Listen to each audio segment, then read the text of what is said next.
This is a really special episode for me. Joshua was one of the pioneers in the performance visual art scene, and he was one of the first to project live visuals on stage. Since I was 18 years old, I've known about his work as one of the pioneers of the VJ art form. And when I was VJing professionally back in 2005, I got a chance to meet him and work with him at Alex Gray's Chapel of Sacred Mirrors. I wanted to go deep with him then and get into his story, but there just wasn't time. This year I reached out and asked him to do an episode, and he agreed. We had an excellent conversation about how he came up in the scene during the 60s and the influence that San Francisco during the Summer of Love had on his artistic development. He tells me about the cultural atmosphere that allowed his work to flourish and what it was like to make a name for himself during that time. It's a really cool recounting of the bicoastal counterculture during another period of national upheaval, and it's kind of hilarious how similar things were back then. It struck me how some of the paths he blazed to make a living creating new media art are some of the same paths I see myself and my peers walking. It was cool to reflect on the generational differences and similarities between us and to get his perspective on the state of new media arts today. So check it out. I think you'll dig our conversation, and maybe it'll help you put your own work and your own career path into a new perspective. So I'm really stoked that we're getting to connect, first of all. I am, as long as I've been creating art, I've been creating visual live performance art, and the Joshua Light Show is kind of etched into my mind as being the seed of VJing. Yeah, it's a huge. I accept that the compliment. It was referred to some as the father of VJ culture. Yeah, well, I mean, I feel like I'm the grandfather of VJ culture, but I'm happy to be referenced in that world. Well, it's really new media art, in terms of using technology to create visual art. I think that is like a seed event in the history of new media art is your work with overhead projectors. Yeah. There was nothing. There was no visuals. We did it because there was nothing to look at, and the music exploded. It sounded amazing, but the audience, black curtains, follow spots, nothing. So yeah, what about lights? Like I know that like Led Zeppelin and I guess that was during the 70s, and you were really starting. You started in the 60s, but big lights, like the paradigm of like big stage lighting, that was really, I guess, that came to fore in like the 70s and 80s. Yeah. So back when you started, there was nothing that I saw. In fact, because remember, there were no arena shows, or if it was an arena show, they just they would squeeze a band in, and we're talking about literally the Doors at this point. There was not there, the Beatles. They would squeeze them in between sporting events or rodeos, ice shows, whatever was done in these arenas. But there certainly was no rock there, and there was no sound systems. Yeah, and there was no lighting. They were all done. Everything that was in these places was all done with follow spots and with colored floodlights. Yeah, I was going to say, what about like par cans and gels? That was like that's par cans and the gels came along later, and they came along within early because there were people like Chipmunk, the famous Chipmunk, who figured out how important backlighting was, and he could call follow spots and change the colors of the backlights. But just remember that when I was doing this, it's almost as if it went from literally nothing like this. Right. And the reason that everything got better right away quickly and just keeps getting better, isn't necessarily used better, but it gets better, was because the bands were playing in arenas and they had to be big. Right. So you had the first bands, you had these big hair bands, that's where Kiss and because they looked bigger than they really were. And that's the era that when I think of early stage lighting, I came up in like the early 2000s, and everybody I toured with, they would always talk about like the era of big stage show production, and they were referring to like the 80s, like the big hair metal bands when there was just massive amounts of money spent on production, and that was kind of like the golden era. But you came up in really the 60s in New Yeah, York City. after Woodstock, I realized because I wasn't, I was sort of, I came from a more theatrical show business background, and I'd been to college. Did you go to Woodstock? Yeah, the Joshua Light Show was at Woodstock. Oh, all right. And it was there that I realized that even though we were trying to project on a screen that was twice as wide, 80 feet wide, it meant nothing. It meant nothing to those people. The very To which people? I say it again? To which people? To the audience. I mean, they were looking at this postage stamp, and it made no difference Right. what we did. It was all about being there. One of the things that really is important about Woodstock and is to be appreciated is that that everything failed there. They couldn't hang my screen after the first night. You know, the lights were barely hung, and it was some follow spots mostly, but the sound always worked. Right. And I that feel was like that's the paradigm. That is like the current paradigm of VJing. yeah. You know, I VJ'd for years, and I don't know any VJs who don't go through like a jaded period where they're like, ah, fuck it, no one cares. You know, I could do whatever, I could do anything, and no one Right. cares. Yeah, no, But we just the opposite with us. We completely had the audience. What we did in New York in 1968 when the Fillmore opened, and we'd been doing before that in other theaters. It wasn't like this was our big break, but it was all about a theater. The audience came in, had tickets, reserved seats, and they sat down. And they were right, staring straight ahead. It wasn't a ballroom. It wasn't festival seating, which basically means no seats. It wasn't an arena. It was not. There was very few places that were really big. Red Rocks was big. The Hollywood Bowl was big, but mostly it was just these ballrooms that had been converted. But the Fillmore East was a theater, 3,000 seat theater.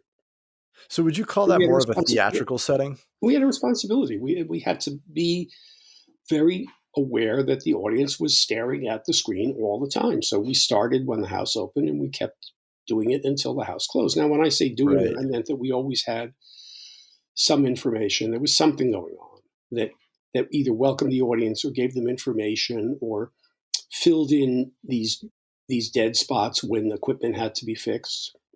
It's just a side note, but a lot of these English bands, all of which were new, I mean, relatively new, would come to America to tour, and the first stop would be the Fillmore East. So it was very possible that the Hammond B3 organ wouldn't quite work on 60 cycles because it was designed for 50 cycles, and we had a staff that could figure that out. But sometimes they had to do it literally while the audience waited. So it was our did you responsibility. start? Did you start?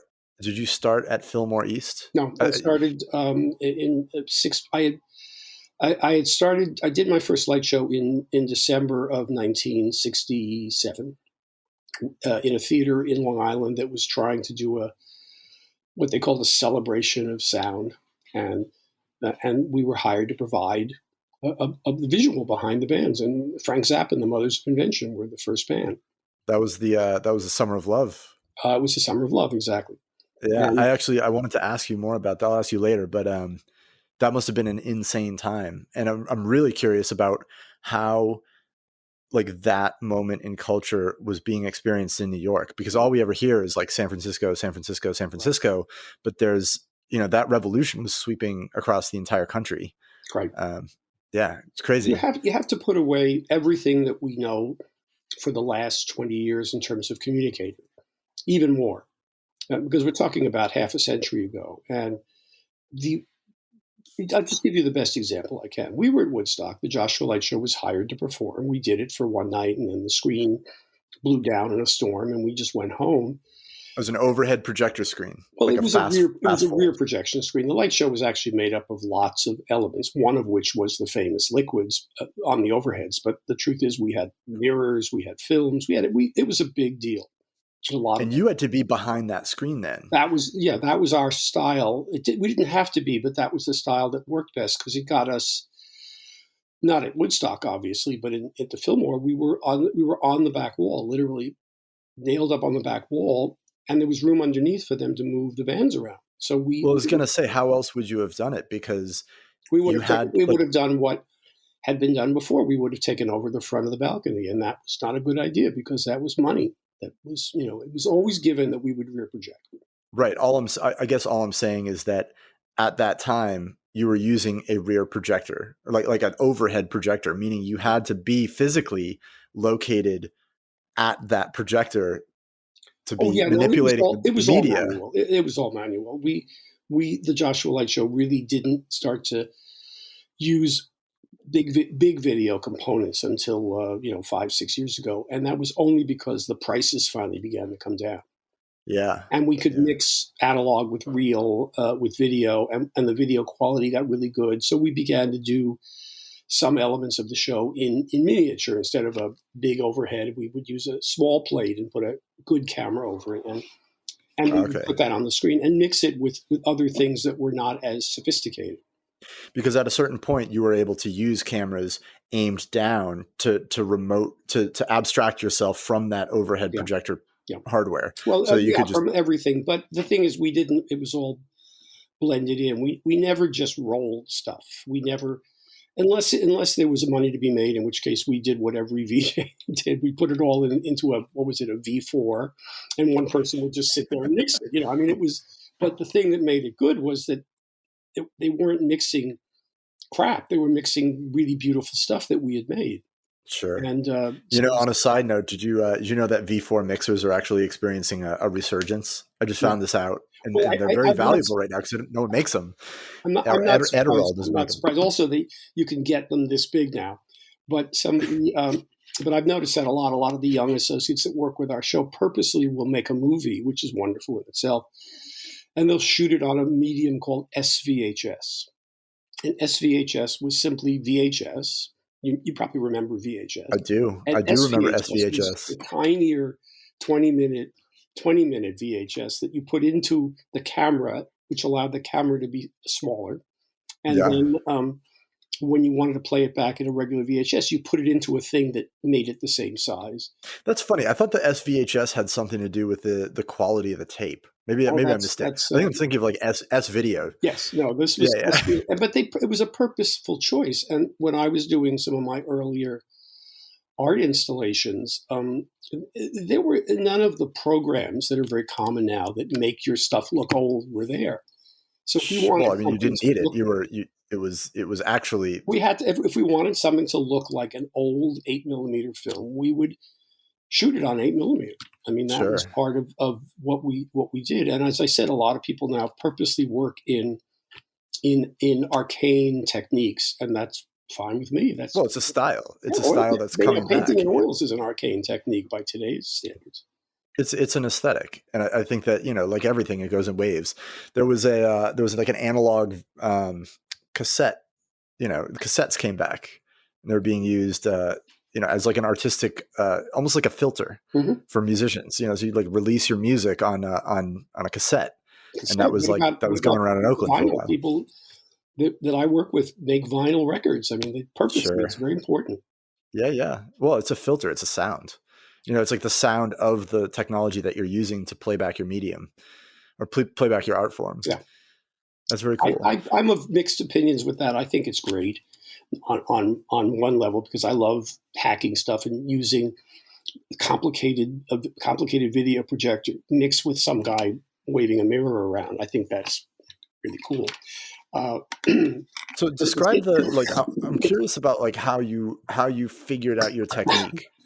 Back in the day when you first started, I was reading a thing and said you started in '65. Actually, you were hanging out with a guy named Bob Goldstein, who did a weekly series down in Greenwich Village. Yeah, but in those days it was like it was practically in the river. It was like west, and he had a loft, which by even today's standards wasn't very big.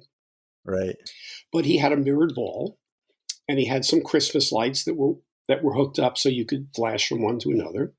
And he had some color wheels, and he had a collection of what were called scopy tones. Do you know what scopy tones are? No, what's that? Okay. They were music videos played in a jukebox that was called a scopy tone. You only had a choice of like 16 choices. You put your 25 cents in, and it would literally put up a film that was very brief, and the films were all made for scopy tones. Oh, that's interesting. It's almost like the at like a restaurant. Remember, like the old old restaurants, like music videos, and you could choose. Yeah. And he just had a collection of them, which we had to show as film, but we could mix it in with what we were doing. He had these 3 large screens, but the thing is, it was good and it was fun. And I was 22, 23. So for me, it was great because I got to move light around, which is what I wanted to do. And I could. Where'd that come from, though? You're just like hanging out at his loft, eating some mushrooms. You're like, whoa, this mirror ball is crazy. No, people want to see this. The drugs of choice then, not by me, but everybody just took a lot of speed. It was very Andy Warhol amphetamine speed time. Now, do you think that was a New York specific thing? I can only speak for New York. I know that that everybody, of course, had smoked dope and had dope, but there was none of those sophisticated drugs. I didn't see any of those. So LSD was a thing in San Francisco alone. LSD was not in. We definitely had it in New York. It just wasn't something that you did. You didn't, especially before the Fillmore opened and before we were in the proximity of the Grateful Dead. It was not. You had to pursue those drugs. You had to chase after them to find. Yeah, It's interesting. It's like speed is such a nasty drug, man. I can't imagine a nightlife scene subsisting on that alone, because it's just it. I mean, they blame that for the collapse of the Haight-Ashbury scene.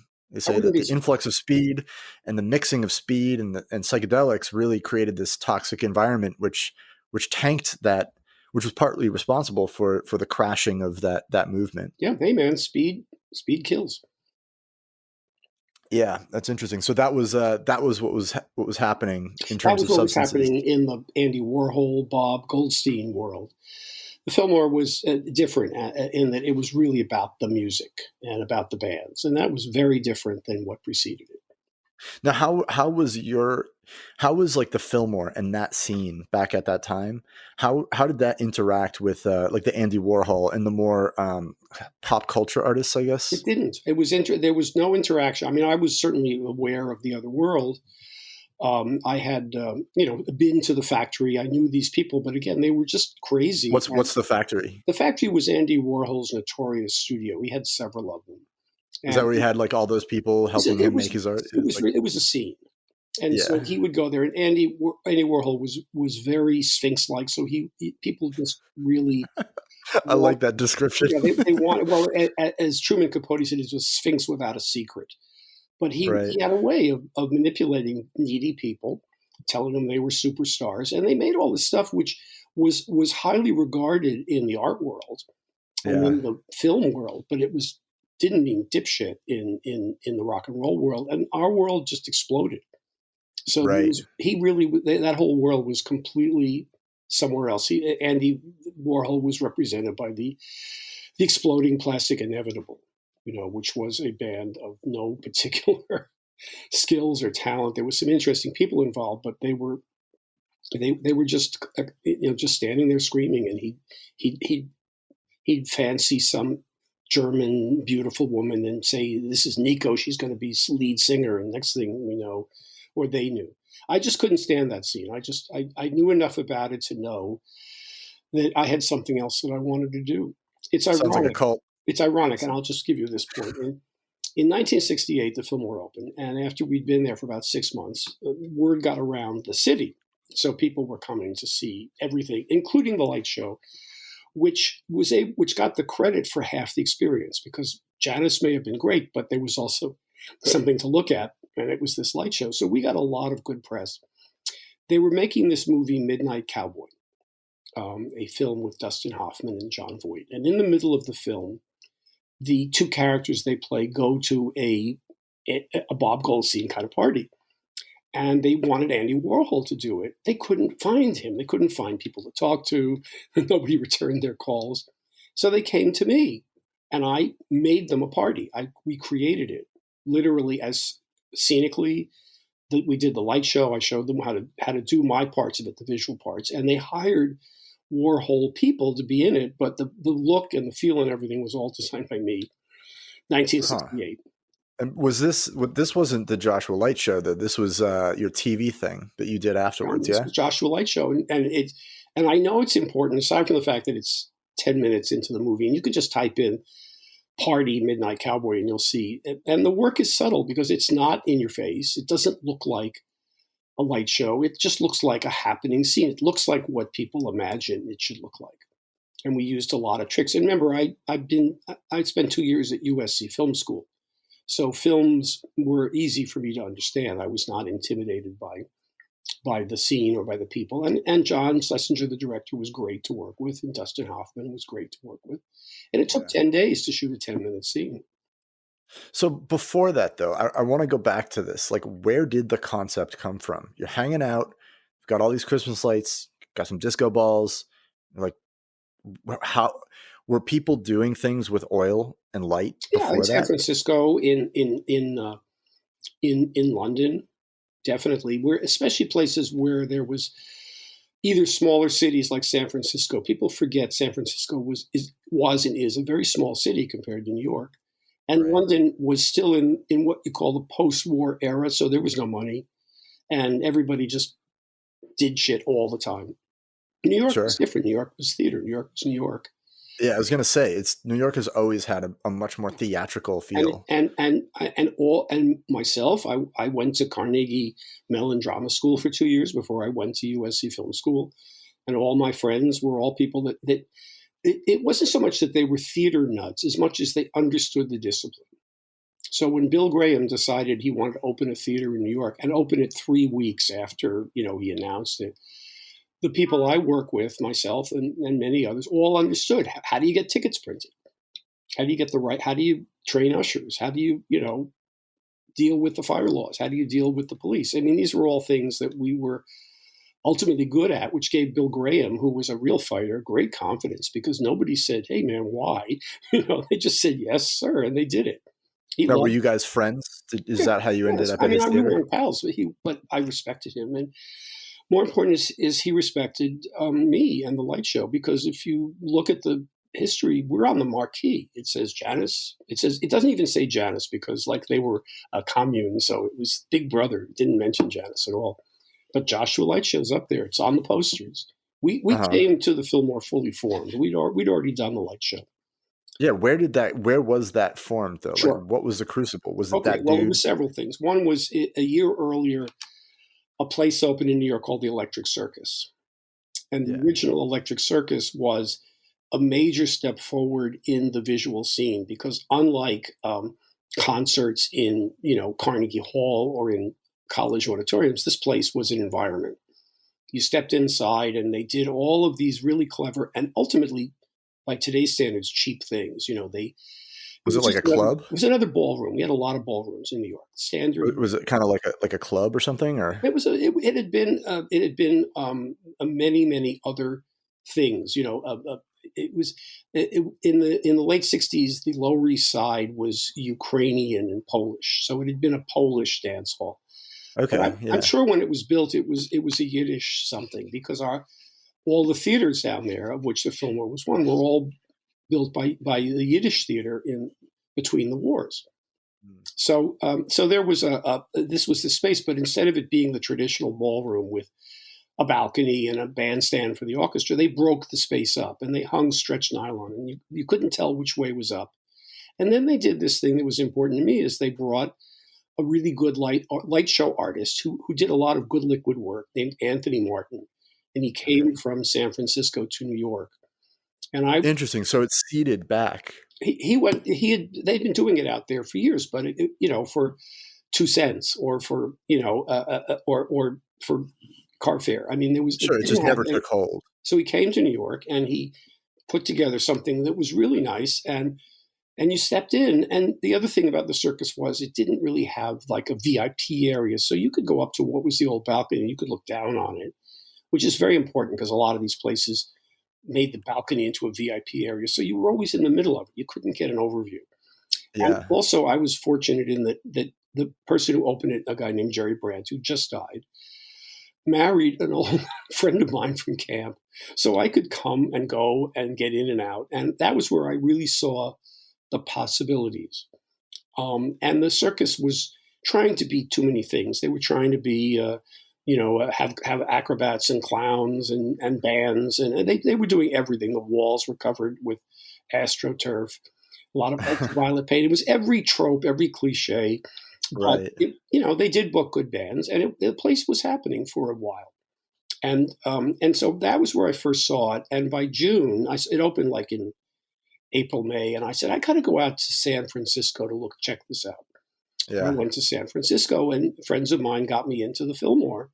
And What I year was saw this? Bill Graham standing at the top of the stairs collecting money, and I saw the basket of free apples, and I went up into the ballroom, and I saw what the light show looked like, and I realized that the light show was there really to provide the whole environment. There was nothing. It was just a shabby old ballroom, so the light show just looked like it went everywhere. So they might Right. have been doing really interesting stuff behind the band, but when you looked off on the sides, it was some old James Bond film being shown upside down. I mean, they were desperate for material because you were not sitting down; you were surrounded. And I Yeah, it's also like an immersive immersive experience. experience, and there was also a kind of a certain kind of hip fascism that I hated. We didn't really have it in New York, but out there, Would you call it hip hip fascism? fascism, you sort of had to I go know out. exactly what you're talking about. You That's do or you don't? hilarious. No, I do. You I do? think Okay, that so still I just remember exists. going in there and being like this, all the time because you didn't want to upset the vibe. You didn't want to, be heavy. Right. But I took away the sense of experience, which was important because that was connected to what Bob Goldstein had been doing. And I also took away the sense of how high up the scale visuals were because Sure. you went and there was a third element at the Fillmore West or the Fillmore Auditorium or the Winterland Ballroom was that Yeah. the band, the light show, but the people were all interacting together. And there was always hippie girls doing this and people painting their bodies. And the circus had some of that, but the Fillmore was a theater. So what happened after that was June of '67, but I had a company that I ran with other friends. We we did What disco was it lighting. called? It was called. What was that I'm very company embarrassed called? by this. We were looking for one of these, cool corporate names, and we said we create sense, we create effects, we create environments. Let's call the company Sense Effects. Yeah, I was reading about Sense that. Effects, Sense okay, which is effects. just the worst idea because anyone who reads it thinks it says sex offense. And I we I read it quickly and I was like, "What Mhm. does that say?" And we were selling ourselves with a logo, and we were convincing people that. And this is the important thing because it was very much like influencers today. We were able to convince a limited number of people, especially corporations, that we were a turnkey solution to being hip. That if you gave us Yeah. a certain So amount of you got money, and it was not very much money, we'd bring the flower girl, the flower children, we'd have whatever cliche you could think of, we could get. It was easy. We could get a palm reader. We interesting. could always get someone to take off their clothes. It was easy. It was New York. It was theater, you know. Right. So I was reading about that online. You guys really kind of you were doing art for corporate consumption. I mean, among other things. Like it's interesting to me because a lot of artists today, a lot of new media artists, that's the avenue. That's like the only avenue that is viable is expressing your art for a corporate audience because they're the ones who will pay for it. Yeah. And it was interesting to read that that's kind of in a way how you got started as well. Because I was in '66, right? That was how I got started in the sense that we could make money by in those days, the height of sophistication, you ready for this, was do a fashion show. And there would be people would be sitting in a room in chairs, and it would look like a fashion show with a runway. And you would see slides on either side of the stage showing the model in the clothing. And then in the center there was a screen that was really just strips of cloth, and the model would come bursting out wearing the same outfit. And we got paid to bring that off, and it was great. Nobody even noticed that the woman in the photographs was not the same as the one on the stage. It didn't make any difference as long as the hair color was right and the clothing was right. And also, I Right. mean, just look at me now. I don't look like, and I never look like I was part of a scene. I cleaned up. I just looked. I could put on a tie, and that was one thing. But we also had a whole other life, where we built discotheques, meaning we did the lighting for discotheques. Now, this is Yeah. interesting because we're not talking about discos. We're talking about discotheques. What's the I'll difference? tell Tell me what the I will difference tell you. is. In the 60s, when everything kind of exploded, the 60s were like the 50s until 1964 when the Beatles came to be on the Ed Sullivan Show. And there was like an explosion, but it was a slow motion explosion. So by 65, 66, people were looking for some kind of trippy experience. And we were able, just by having the knowledge and the technology, to make discotheques look nice. We were able to use the right kind of equipment. We didn't get too theoretical. Our stuff lasted, and we did some very successful ones. The world, it was very different. There was a series of things that came along in the 60s that sort of captivated the public. Belly dancing, topless dancing was very big, especially in San Francisco. And then it became multimedia, and that's what we could do, multimedia. And then it became exploding this and exploding that. But we were always able to build stuff that really lasted because we had a knowledge of the technology, and we were not subservient to the scene. So do you think that pushed both ways? Do you think that if the seed for the Joshua Light Show came from San Francisco, and you kind of took that and you ran with it and you created something that was kind of like the natural evolution of that seed concept, do you think it pushed back the other way? Do you think that I'm not sure technology use but when you say push back the other way, what do you mean? I mean, do you think that technology use from New York and the techniques that you were developing in New York pushed back to the West Coast?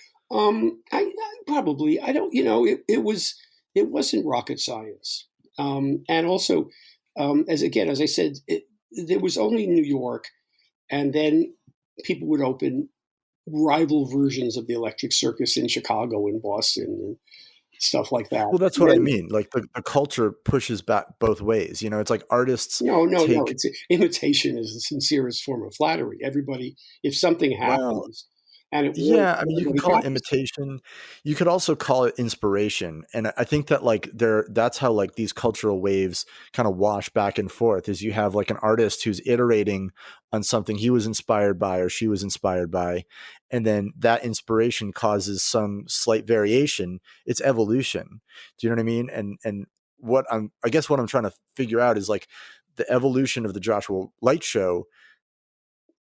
The inspiration for that came from things that were like seeds in San Francisco, and then you took it and you developed it into a mature art form, let's say, right? Yeah, there's a missing link here, which I think I should just fill you in on, which will make it a little easier to understand, because I didn't have this great wave of genius. I just was very good at doing what had to be done using what I had to offer, which was taste and timing and judgment. So in the middle of the summer of love, a traditional new theater in Toronto, booked Bill Graham, San Francisco's Bill Graham, to do a Summer of Love week in this theater. And it was a traditional theater, beautiful, big new theater. And Bill came to Toronto and brought the Jefferson Airplane and the Grateful Dead. And the light show from San Francisco wanted to close off the balcony. And they hired my company to figure out what to do. And my company, which did all this disco lighting and industrial, we figured out you could rear project the light show. We figured out how you could make it look like a ballroom without having to spend a lot of money, without having union problems. And in the end, I even ended up calling the lights, which was just telling the follow spots what to do. Sure. Well, I mean, you need a visual director. Well, the person who was supposed to do it was a friend of mine. He had been busted on the border and couldn't get in to Toronto. So I said, fine, I'll sit in the back of the house with a headset. Well, I watched the Airplane and the Dead, which really went right into me. And it's very important that something come inside you. And I watched the San Francisco Light Show headlights, Jerry Abrams and Glenn McKay's headlights. I watched them work from behind on a screen that was 20 by 30 feet that I had installed. And I was thrilled to be there, and I had great admiration for Jerry and Glenn and everything.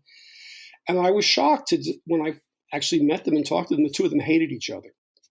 And they were fighting all the time and literally broke up in Toronto. I also discovered for the first time that musicians, especially ones from the Bay Area, are not the most generous people. We're not the most generous people in the world, whatever you may read. They were kind of chauvinists. You know, Interesting. I lived in New York, crappy old New York. They lived in Marin. It was heaven. Anyway, we did the gig. It worked out great. We made friends with Bill Graham. He saw how efficient we could be at. If he wanted balloons, he had balloons. It was easy for us. Right. And Kind of like their go-to production company in well, terms of visual. in essence, yes. And I could have tried to turn that into a big business, but that's not what I really wanted to do. That requires it's much too complicated because you are correct in that I did approach it artistically. So what happened was you were funding your art, that, and that Glenn McKay, the half of the team, who was the first hippie that I ever met with a ponytail, and it was a very big sort of guy from Kansas City. He came back to New York with us. Hippie from Kansas, whoa. Well, he was from Kansas, yeah, but he came back to New York with us. You know, he was proud of it. He'd always say, I'm just from Kansas, but he always had these beautiful girlfriends and beautiful jewelry. I mean, the guy was amazing. And we became friends. And we made a deal with him that fall that we would build him a new light show because we could do that. And I got to tell you, attaching a color wheel to a motor, if you don't know how to do it, is really hard. And if you do know how to do it, it's really easy. So we made a deal where we built his new show for him. It only cost a few $1,000s. He taught us liquids. And I have pictures of Glenn teaching me how to mix liquids. This is the hippie from Kansas. Yeah, well, I don't mean to dwell on the Kansas part. I mean, he was the perfect example of someone who found themselves in San Francisco in the 60s on the Ashbury. I mean, yeah. But he was big and he was very jolly and fun. And he knew all the best dope and he knew all the best people. And he was very much of that scene. I mean, he was like a poster guy. He literally is on a poster. There's a poster from a classic poster that he's right on that says "Better Living Through Chemistry." And it's standing on a street on the hill in San Francisco. The point was we learned the basic techniques, and I was working with very good guys, and we all learned it. And literally by October, we said, we have to do a light show. And then we finally got a gig at a theater in Long Island, and we did the show, and it was great from the first note. And that became all we wanted to do. And now it was just a question of finding work. And we did. We heard that Crawdaddy Magazine was going to produce rock concerts in a crummier theater across the street from what was the Fillmore. And the Anderson Theater, and it was all sort of semi-gangsters and everything, but we didn't care. We just did it all. And, man, it's funny how, like, I feel like that story of people discovering an art, falling in love, and figuring out a way to make a living doing what they love to do. Yeah, right. That is like the living part was less of an issue as much as being a child of the 50s, getting to do something that really gave you great internal satisfaction. We didn't wait on tables. None of us. Sure, but I feel like that's a common story throughout so many new media artists that I've talked to, where it's like we see something. For me, it was I experienced vjing, at some rave, and I was just like, oh my god, it's like video dancing to the music. I will do this one day, and then you figure it out, you iterate, you like push that art form forward. It's just it's interesting. I'm sorry that you had to go through that because I think the rave culture was very self-defeating, and you were having feelings similar to what I had in the discotheques. In that, whatever I did was fine, but it was still a bunch of people. Right? They're all fruging, and they all wanted more strobes and stuff. And again, that I could do. Strobes were easy, and I didn't hang around. I didn't have to hang around and be in the scene. Yeah. I've never been in a scene. Scenes have gone on around me, but I've never been in the scene. Scenes are annoying, man. Scenes are so annoying. Mm-hmm. I'm sure they were annoying then, and they're annoying now. And I left the Fillmore after Woodstock because I could see what was happening. And just to give you a little closure on this, the next thing I did was large screen video projections in arenas, which I can tell you in 1970 was really hard to do. I was going to say, what was the technology that you were using back then? We were using a very limited form of projector that was as big as a refrigerator. You had to be a physicist to run it. The union issues were extraordinary. I had to run big trucks, but they would pay us and I would do it and we'd make a little bit of money. But more important is it trained me how to do rock and roll on television. Right. So when rock and roll got on television, late as always, I had the skill set. I That's also had so my own funny. That's intercom system because nobody would build an intercom system that you could hear high noise in. It was they were and I so I had to build my own. Well, that must have been like the origin. So I went through school for show production, Yeah. and I went like my focus was visuals, video on the screen, Mhm. right? So I was trying to figure out how to take VJing and turn it into like a career, a viable career. Mhm. And the only paradigm that they knew was like iMag. Do you know what I mean? Mhm. And it's like I'm sure that same technology is technology that you were working with and pushing back then and working to develop back then that I kind of caught the tail end of. Do you know what I mean? I saw a video on the stage right before projection mapping came in and like big stage visuals Right. happened. Mhm. And it was an interesting transition to see, but it's like, yeah, it's funny how that started with, back in the 70s with like iMag and that same technology on the Well, stage, yeah, except doing. that I could call it Joshua Television. I could take all the goodwill and and the feelings that I had developed over 2 years at the Fillmore, Uh-huh. and so it gave, instead of it being video image magnification by sense effects, it was Joshua Sure. Television, which And got us what'd work. you It didn't project? make me rich or anything, but it got us work, and I was able to figure out a lot of the technical problems that were just the nature of the technology. Then it was all there's only three television networks. The technology was funky, but it worked. What were you using, like cameras and video switchers Sure. or yeah. Yeah. And Man, I sound love that. directors and everything. I mean, I did it. It looks exactly like a television show, except we were So projecting it on screens. was it were you doing like the classic oil art up on the screens, or was No, this like analog no. analog video I effects, went into it. It's a good question. I went into it with the feedback idea and of doing electronic light shows, which meant I would mix the performers live on stage with abstractions, and I would control it all. I would you ever do play with basic, video feedback? yeah, I would do whatever I could. However, and this is important, however, the technology was not there. So I won't go into it too deeply, but in those days, television cameras had to be all synchronized with each other, Yeah. and they were Yeah, all yeah. run together. And you couldn't just introduce some other tape machine, and there weren't any. This was as 3/4 inch was just being developed, 3/4 inch, before DHS, before Beta. So I couldn't put anything else in it. I tried. I came up with objects and devices and light boxes, but the bottom line was it was like riding. I guess it was like being in a rodeo and riding horses. You held Sure. on for dear life, and I held on for dear life. Uh, Yeah, I mean that's cool though. You're like it was exploring the cool, technology. and remember, I wasn't. I was at Woodstock, so what can they do to me? I had the technology. I knew how to order something. TV was very nice because even though it was primitive, you made one call and a truck that cost $1 million pulled up, and all the cameras were on it, all the cables were on it. So it was much easier to do. We could do it in a day, which was a big factor. And again, the screens weren't very bright, but in those days, neither was the lighting. And one of the secrets of making a good light show, anytime, including today, 50 years later, is that you just don't want anything to be brighter than you. You don't want moving lights. You don't want smoke. You know, Well, I mean, it's now it's a conversation and video is part of the mix, but there's a lot of the visual landscape on a stage has changed so dramatically. yeah, yeah. Well, I've had It's no experiences longer in the present. I mean, the Metallica did a giant concert with full tilt with everything, with a rig and everything, and I worked on it. And they wanted Joshua Light Show stuff, which I made for them, but just watching the scale at which they were working.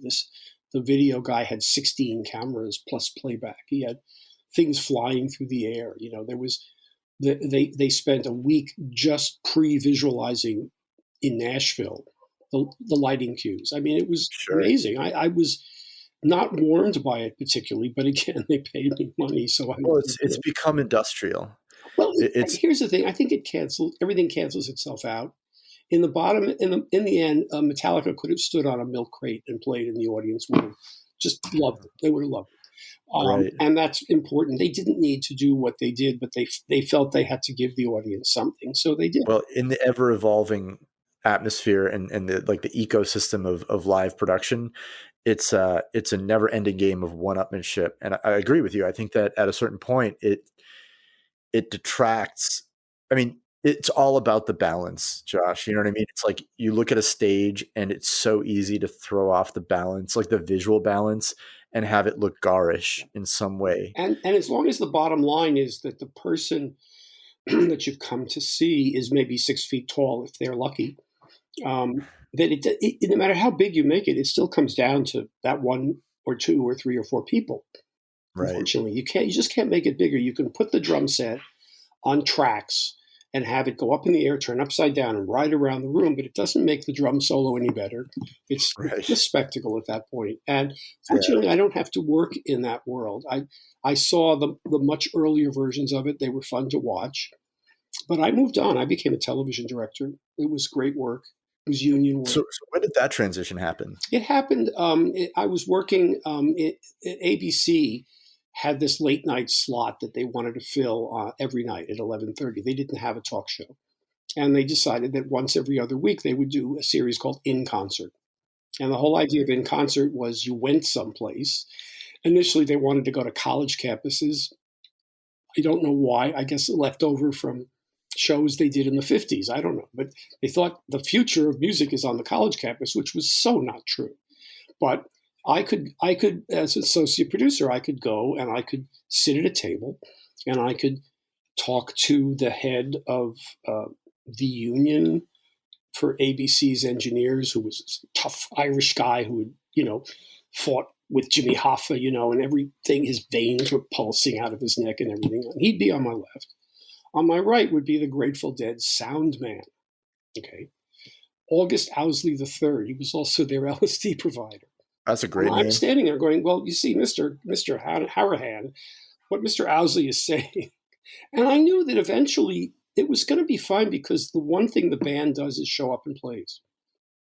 Right. And they do that. And that's very important. Ideally that happens. Well, it happened. It was happening in those days. They show up and play. And then, and the other thing that's really important that I just like to mention is that during the time I was at the Fillmore, really towards the end, the drugs changed seriously. And we talked about drugs, but not cocaine. Cocaine really fucked everything up really good. Did it? Yeah, I can imagine. Yeah. I mean, it's funny because I feel like speed is a much more dramatic drug, but cocaine is a much more pervasive drug. Yeah. Do you know what I mean? And you've definitely I've seen that drug change social scenes. Then you know that when it's not unlike what's going on in our times now. When somebody, then you could have an argument or say I don't agree with you, man, but you look cool, you seem cool, and then that turned into I can have you killed, and they weren't going to have you killed. But they felt they could say things like that. Well, yeah, we're seeing a little too much of that lately. Yeah, I mean, cocaine's an ego drug. It's an ego drug, and I mean, the 70s. I wasn't around, but from what I hear, that was the time. Yeah, there was a funny moment that I was around, and I was lucky because at 25, 26, 27, I had been at the center of something amazing, and I had reaped the rewards. They weren't financial; they were simply, I did it. I did it, and there was this funny period when the rest of the country caught up. It took a while. I'm going to give you an analogy that will help you understand what it was like. It's like cultural gentrification. Well, but it's even easier than that. The Woodstock Festival was Thursday, Friday, Saturday, Sunday. Okay, and there was no film at 11. There was no videotape. There was nothing. And so the news of Woodstock was released as news. There'd be some photographs, but you couldn't tell anything because it was 400,000 people. And I saved some of the headlines like Daily News, hippies mired in a sea of mud. But obviously there was something greater than that. On Thursday, the following week, Life magazine comes out. And Life magazine was very much about pictures. And they had a 7-8 page photo spread of Woodstock, and that's where America saw what it actually looked like. And of course, the pictures were charming. As muddy as Yeah. they were charming, and they showed. And then that's what really changed people around. And then a year later, the movie comes out, and even though the movie showed all the good and the bad, it still made it very legendary and romantic. It's funny. It's almost like the curve that Burning Man took. You know, if like Yes, that's Burning Man was kind of long and drawn out, but yes. like No, Woodstock was a that's flash excellent. in the pan. I fortunately never was drawn to that, but I have been observing it. And the thing is that the nature of luxury as it was quickly picked up by performers and everything wasn't there then. There were no limousines, there were no caterers, there were no vanity people. There was nothing like that. So when you look at the Woodstock movie, the great performances of that movie are great because they were great. Right. You know, they were great performances without a bit of artifice. I mean, Jimi Hendrix plays that amazing Star Spangled Banner on a Sunday morning, at 9 o'clock, and Right. most of the people are gone, but it doesn't make any difference. It's still the most amazing thing you've ever heard. So were you part of that production? Were you doing visuals at that time? Joshua Light Show was at Woodstock. Yeah. Yeah, That's no, what I mean. So you were what happened was we went there. And remember, these are all people we knew. Some of them I'd gone to college with. We were not strangers in a strange land. But this was way beyond anybody's expectations. They had no idea that by 1969, remember this is 2 years after the Summer of Love. By the 1969, the need for young people to be together, to be with their peers. This made it true. Before that, there'd been stuff, but it was all more controlled. This was just free form, and it just appealed to so many people. Not unlike the way rap, has really appealed and gotten into people 25 years ago. Well, what you're describing is like a grassroots cultural movement. It's the zeitgeist is the fancy word for it. Is that the zeitgeist? People wanted to be together. They wanted to take off their clothes. They wanted to run around and be free. Yeah. Now they couldn't do that. And keep in mind the history that one of the reasons they couldn't do it is because if you were 18 in 1969, you were eligible for the draft. Right. And if you were drafted, they sent you to Vietnam and you die. So put that sword over us, over you, over everybody else. And it really changes things. So when people really wanted to have a band, and that can help me understand why people did. But it took 2 years between the legendary Summer of Love, which was just a bunch of kids panhandling, really. There was no great moments in the Summer of Love. And another interesting thing is the same conceit, the same hubris that created Woodstock and then watched it all just fall apart, but become this amazing thing. 8 months later, the same people went to Altamont, California. And what was happening there? The Rolling Stones performed for an audience, and they used the Hells Angels for security, and somebody was killed. Somebody who happened to be black was killed. And it was just a shit show. It was a shit show. And do you think that contributed to the fall of that? Yeah. And I know that because I'm now out of there, and I'm fine with being out of there. And I have people still hold me in high regard because I didn't do anything except what I did. And I'm in television now, and I'm directing. And the In Concert series decides in 1974 they're going to try to put on a big one-day concert.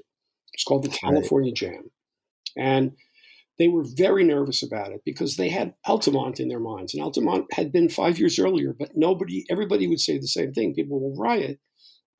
It didn't happen. I had 4 cameras. I shot for at 12 hours and made 4 90-minute television shows with Deep Purple, Black Sabbath, Earth, Wind and Fire, Emerson, Lake and Palmer. We just did it because I wasn't frightened, and I was in enough of a position of authority to be able to keep all of these nervous executives from freaking out. That's so funny, man. It's like the flighty money, and then you've got like the flighty money trying to capitalize on a scene, and then the scene is a little chaotic, and it's like, so what else? What else up in that do?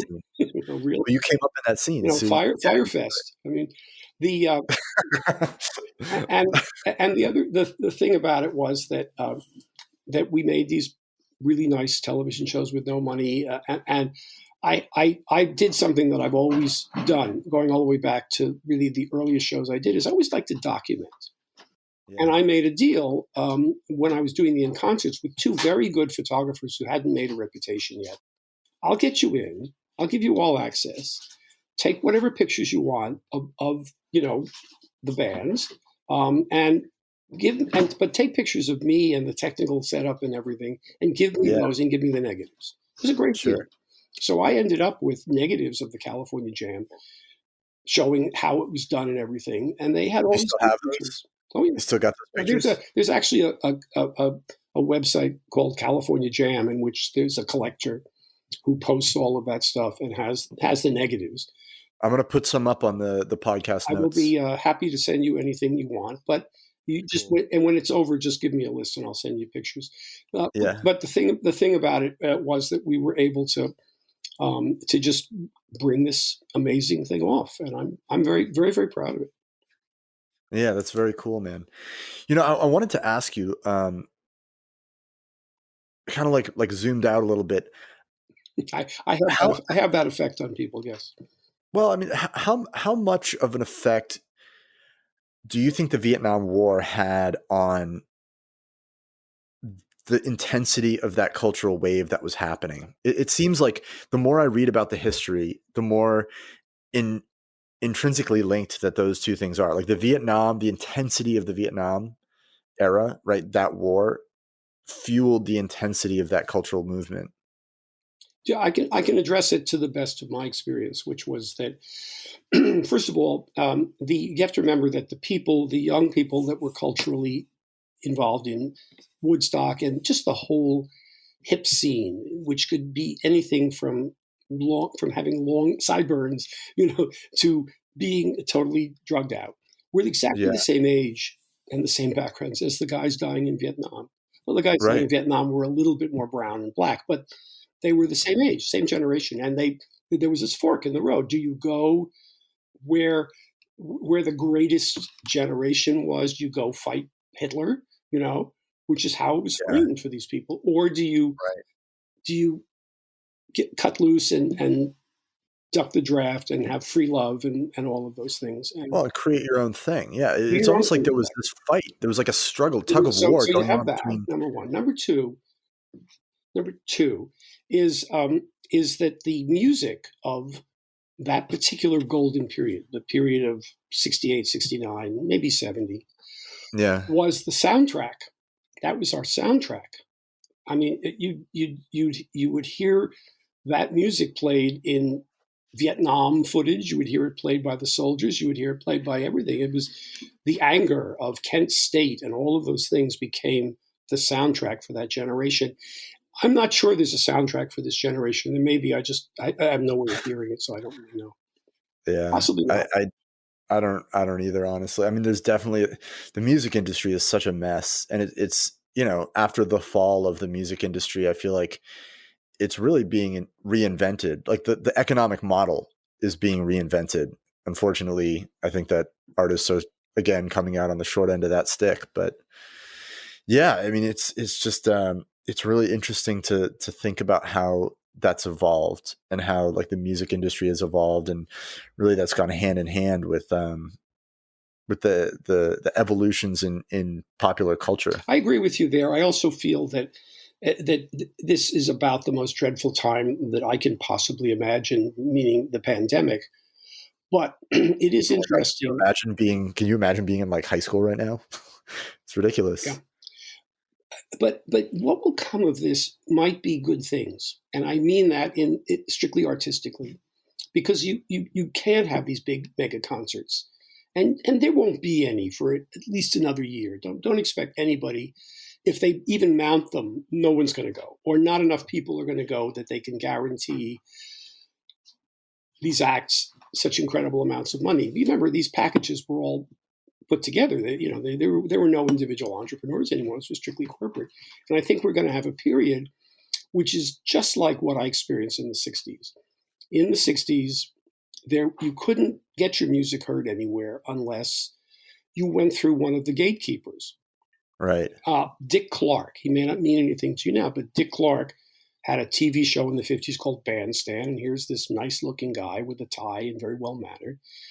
And he set himself up as a gatekeeper. You couldn't get on his show unless he liked you, you know. Weren't like the Beatles on his show or something? Yeah, just to be on his thing, and he would produce shows, and his relevance disappeared after a while. The only way that you could see the Beatles was on the Ed Sullivan Show, which was this silly Ed old, Sullivan. yes, Right, old right. variety show, and it was always this old man saying, "And now here's something for the kiddies in our audience," and then it would be you'd see the Beatles. Right. So, Right. so those gatekeepers are gone, and I think that all of the record music gatekeepers, the ones that made Hideous Profits and everything, they're dying off now. Well, there's no gatekeepers in the traditional sense like that anymore. Exactly. The internet has changed Because all if you make music, you can get it out there. How could you get it out there before? You couldn't. There was no way. So you know what I think is going to happen, man? Like, I'm looking at this pandemic almost like it's a global trauma, and in the same way that there was this crazy resurgence of culture after the 1912 pandemic. Yes.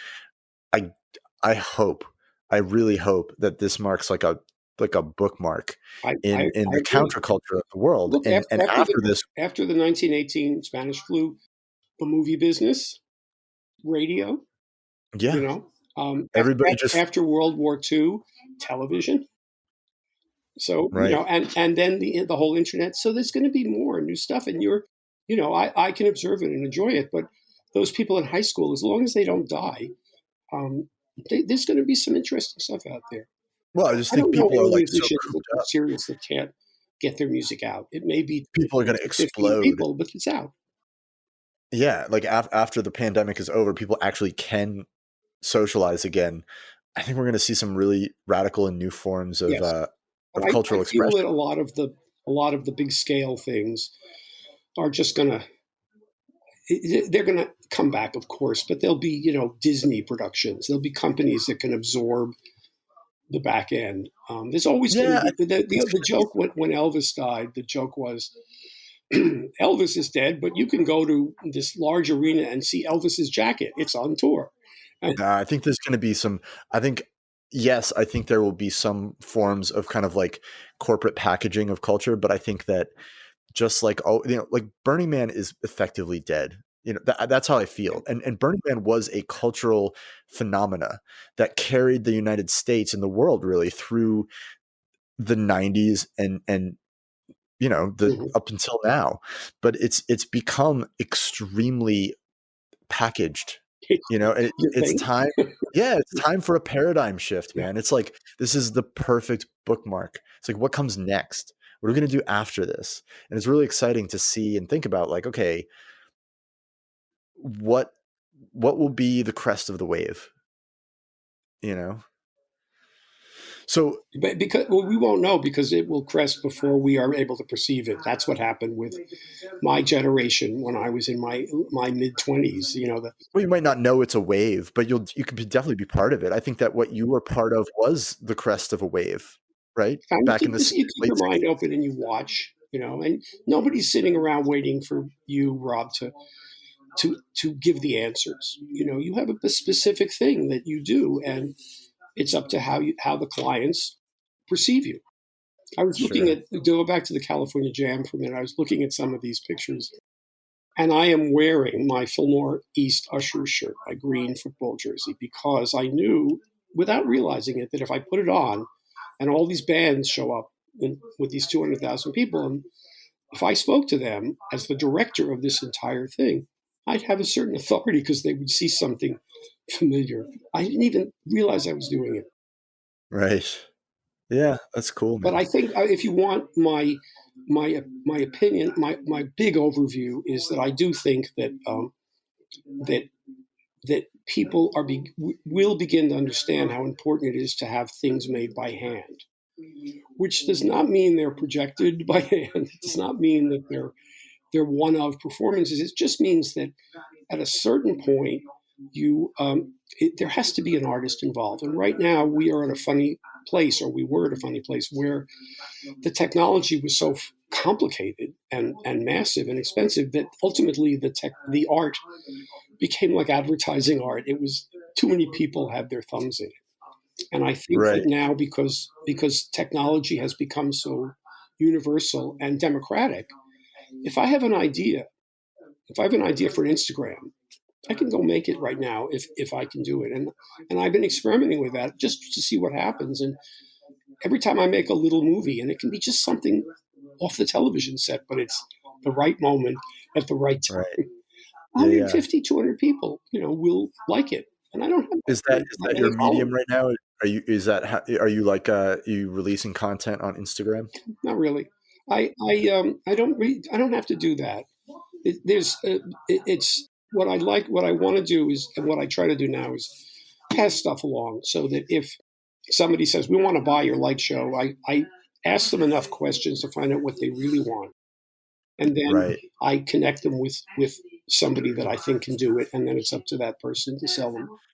So you're creating light I'm art beginning to again. have trouble hearing you because of the PBS NewsHour. Is that on my end or your end? I think that's got to be on One your second. end. Oh, it's on my end. It's my wife is watching it. I will. Uh, I'll lean a little closer to the microphone.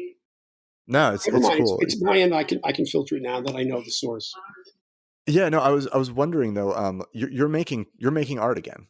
Like you went from. No, I never stopped. I committed my whole person to every television show that I did, crap or not. I gave it the same attention to detail that I gave the industrial shows where I'd have to wear a tie. Let me rephrase that. I didn't mean you're making art again. I meant you're making like personal. Uh, you're making personal art again, Yeah, like free form visual art. yeah.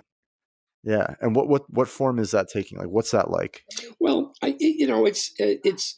it's a lot of it involves re repackaging things during the pandemic. And I think I told you when we spoke on the phone that I was very proud of coming up with some using some slightly older material, being able to make something look good on a very old LED screen. If Yeah, you remember, because you're in that business, the old LED screens that's they were different technology 10, 12 years right. ago. Yeah, And people were trying to make them act like state of the art. And they didn't and they wouldn't. And I came up with some abstraction. It was appropriate. It just looked really good from a distance. right. And So are that, you doing like permanent? You said you were doing permanent placemaking art. So like permanent art pieces in buildings. well, I know I've during my life as a TV director, I was also an installation artist, and I made shows and museum shows. I did a big project with the artist Gary Panter in Detroit, an installation. I'm totally still involved with that to the best of my abilities, but I That's don't cool. count on that as a career thing because it's too complicated to go through the hoops that you have to go through. And while the goal is to make money, Yeah, it's a tough yeah, industry, man. I'm in the placemaking industry, and it's yeah, very you absolutely understand. And yeah, definitely if say you do a whole lobby, I think we talked about that lobby in San Francisco that I saw that was totally immersive environment. But right. yeah, Salesforce. what do they put up there? What do It's a good question, yeah, man. I mean, What is the and content? that's where people are not really talking to artists yet. And if they do, the artists can't really create. They have to write it all down and make a proposal. And I've just managed to avoid that world. It hasn't made me rich, Right. but it's. I think because I was trying to give you some clues as to what I think based on my age is that I think that content will rule. Well, content does rule, man. Like technology for technology's sake is not art. Well, It's the content that you create via technology that is the art. right now I think it's extremely rare when I see any content to which I have knowledge, which is mostly light show content. It's very rare when I see something that's really good, and when it is, I tell people, I compliment them.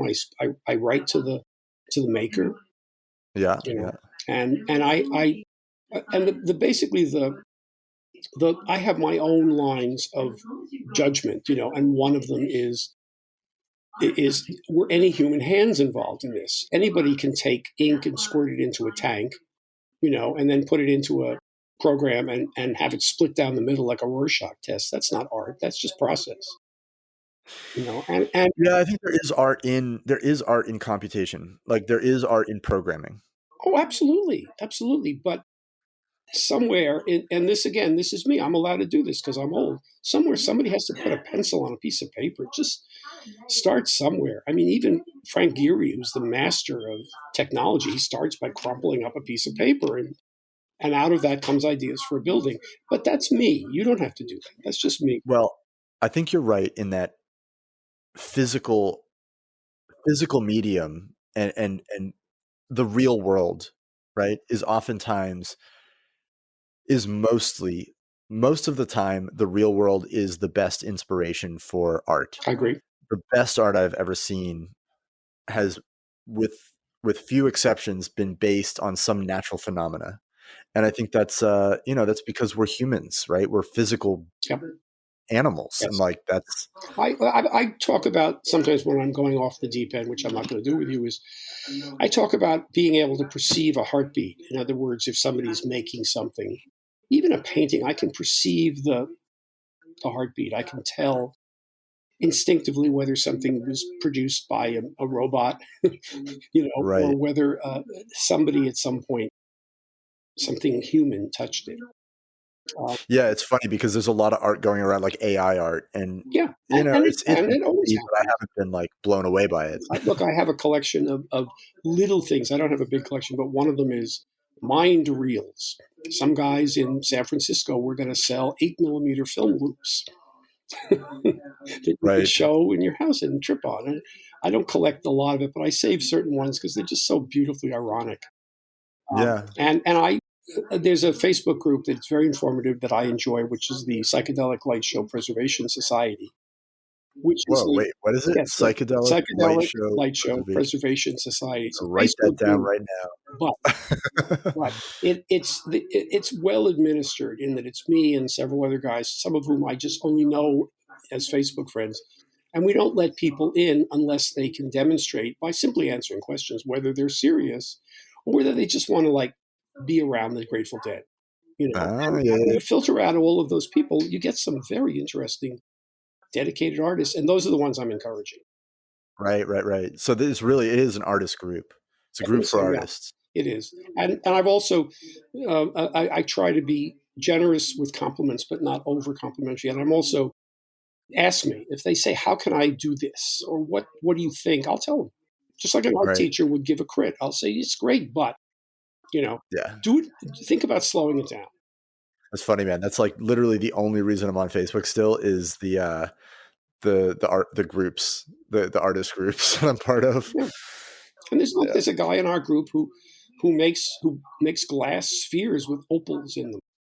That's But his cool. head is, as we used to say, his head's in the right place. So he Sure. looks at everything, he takes it in, and whether it affects his glass spheres that he sells for a lot of money, in boutiques, I don't know. But he asks good questions and he pays attention. That's cool. I mean, he considers that psychedelic art. That's If he awesome. does, I'm not going to discourage him because what is psychedelic? Oh, he's in the group, right? Mind expanding.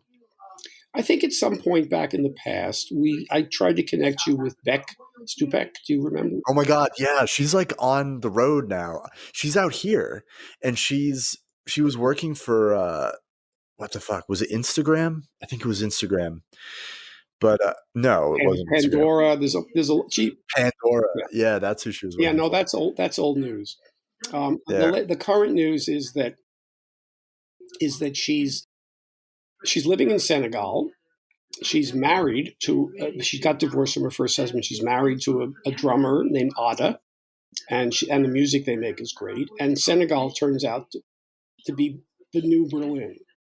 And this the new what? the new Berlin, which you're too Oh, young to interesting. remember. There was a time when Berlin was the place everybody wanted to be. Hey, that came back around, man. The Berlin was just the place where everybody wanted to be. It's Like, Senegal. Senegal. okay. It's a better African place. It's not chaos there, and they support the arts. And Interesting. I know she committed because Beck never had tattoos or anything.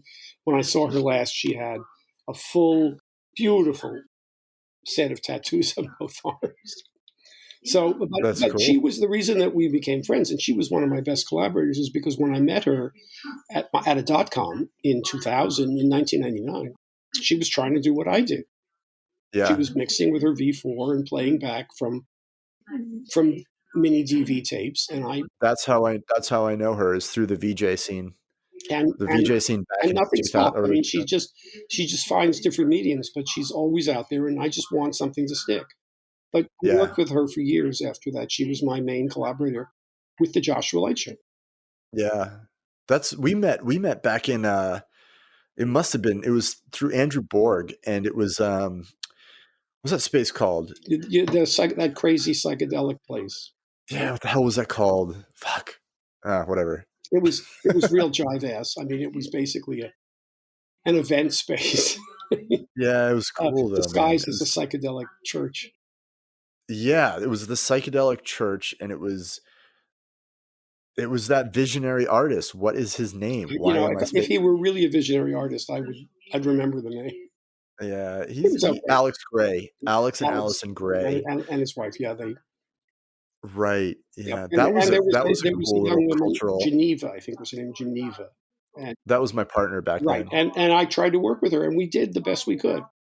You know, Yeah, yeah. but it was the first time that I stuck a camera on top of an overhead projector. First Really? time that yeah, because nobody did anything like that. And it was, Yeah, I remember that, man. I still have the DV cassettes. I have the raw footage from that experience. well, It's so crazy. yeah, they're making a film about me now. I will. I'll put the director in charge. I'll put her in touch with you if we get to that, because it was a transition for me. Only because I Yeah, saw that it could be done. right. We all thought about it, and within a year we were doing it. And The Chapel of Sacred Mirrors. That's what it was called. right, Allison and he moved. Alex Gray. He's somewhere else now. Yeah, he went up to upstate New York, and I don't know what he's doing, but that was a cultural moment, Yep. man. That place was very much like an anchor for the psychedelic scene in New York That back in I the didn't early realize 2000s. I didn't realize that, but that makes a lot of sense because I remember at that event that I worked on with Geneva, there was a lot of young people wandering around trying to get in touch with their seventh Bardo or something. It was very, very curious. Yeah, yeah, absolutely. Man, that's such a funny, It was a it's a long cool time ago. memory. It was a long time ago, but I'm glad that we're having this conversation, just bringing it back in much clearer focus. I remember that night. It's very cool. Well, if you get into a situation where you're doing the kind of work that I think you're doing, and I did look at your website when we first got in touch, that I'd be happy to there's no charges to tell you visually what I think is interesting out there. People are I would starting to love do that, man. really good work. I would really love that, especially in the content tip. It's like we create these grand canvases, and then the content is sometimes it's secondary, and that's a shame, because really it should be about the content, and the vision is a vision of how content fits in a space. Yep. And the review process needs to be considered. It's not going to go away, but you really can't have to explain the content. The artist shouldn't have to explain the content to a group of people sitting around a table, because how do you capture that? The only way you can capture it is to do it. And Right, of and course. you can't even make a model anymore. Nobody makes models. Yeah, yeah, yeah. You know who I would love to get in touch with, though, is Beck. I would love to have a conversation with her and just talk, especially about Senegal, man. That's news to me that Senegal is such a cool Yep. place. And Um, there's some very interesting art being made there by people, and it's not all black African art. It's from everywhere. It's Sure. just a Beck Stupak at Honey Gun Labs. Yes, if you ask me in the email, I'll give you whatever. She's still under that moniker, Honeygun? I think she keeps the email, but Yeah. we communicate back and forth, and she sends me pictures, and it looks like heaven, and Yeah. my biggest concern with Beck has always been that she goes from one thing to another, and she commits really a terrific talent. Um, but she gets drawn to the vanities, and I'm not sure you know what I mean by that. But she gets drawn to fashion and makeup companies and things, and I just think that world is anti-art. It's fine, she really You needs to know, make art. I think that I think that the end result, the commercial application of the vanities, can be very disingenuous. Oh, yeah. But I think there is definitely an art form to makeup and decorating people. I think that is definitely like a legitimate art form that it's cool to see people explore with a sense of genuineness. Does that make I have sense? no I have no problem with that. It does remind me of what I started to say before. I just should get it out. Was I sort of grew up and was in my later 20s at the cusp between the 60s and the 70s, and there Yeah. was a period then when fashion was out of control. And when I say out of control, is they didn't have a clue. They Right. were Warhol. They didn't understand that men Right. wanted something. And so there's these amazing, hideous fashions from right 70, 71, where the men's hair was awful with awful sideburns. It's a look, Yeah. There's a Yeah. period of time when clothing, especially for men, just went to hell. And of course, there are people that love that and collect it and honor it and everything. But it was, Right. I didn't get caught up in that. But it was just, I look at my wedding photos from 1977, and I look fine. I do not look like a fashion victim. Well, man, I think the world has to get that out of its system. It's like if you look at the ebbs and flows of like fashion culture, it's like there's a lot of bad decisions made in a lot of different occasions. And I think that's just a part of yeah, I it's agree with you self-expression. about the art of fashion, jewelry, makeup. I agree with you. I think it's an art. It's not my art, No, no, but it's not it's my art somebody's either. art. And I don't like it when it overwhelms the end result. If it's all about making someone up who then has to stand there alone and present, it Yeah, gets in the way. As a director, it would get in the way, but you handle it the best you can. Yeah. right. And you also end Yeah. up with a lot of tropes. I mean, just how many more shots can you see of a woman with her hair being blown? I mean, it's just Right. just enough. Well, I mean, that's the whole like art gets stale. And then it's like it's up to people like Beck to shake it up, Yeah, I agree, and be like, all right, that's we're why gonna I'm do glad some really she radical shit. went far away. That she didn't, she was in Oakland, and Berkeley, and it just was not for her. Yeah, but we're all far away now. You know what I mean? We're all a Zoom call away, and no, like I can't see my friends down the street any more than I can see you in real life. We've actually done a bunch of traveling recently. I just got back from an interesting stint, excuse me, where I actually flew out to Hawaii. I landed, quarantined for 5 days, got my test, waited for the results, joined a pod, hung out with that pod for about 2 weeks, flew to the East Coast, rinsed and repeated, got an Airbnb, quarantined, tested, results, joined a pod, and then went to Mexico and did the same thing. Mhm. Yeah, it was interesting. It was a really interesting experience traveling during this pandemic, and then trying to figure out like a way to not only keep yeah, to keep myself safe, to keep my partner safe, and to not be a vector. Do you know what I Oh, mean? To yeah, not oh, yeah. contribute to a problem. I think that And maybe that'll be the new thing. Will just be travel. My generation will be afraid to go out of the house. Travel will become this pod thing. I like the pod part of it. That's I do interesting. too. It slows I everything down. wouldn't mind a pod right now. I have one with my wife, but that's pretty much it. Yeah. Well, it's what's kept me sane. I live in a small community, and I was about to leave before the pandemic struck, Mhm. and then I came back here, and I was just like, "Oh my god, I'm so grateful that I don't live by myself in a one-bedroom studio." I would, it's, like, complete isolation, man. We are not meant for that. That is not. And also, it wasn't like laid out. It just kept evolving. I've been home for 11 months. Yeah, it's crazy. Really is. Is that me? Is that fire? It's me? No, I'm just hearing it come through. I'm sorry. I'm just hearing it come. This microphone is too good. Oh, yeah, maybe it's doing a feedback or something. That's right.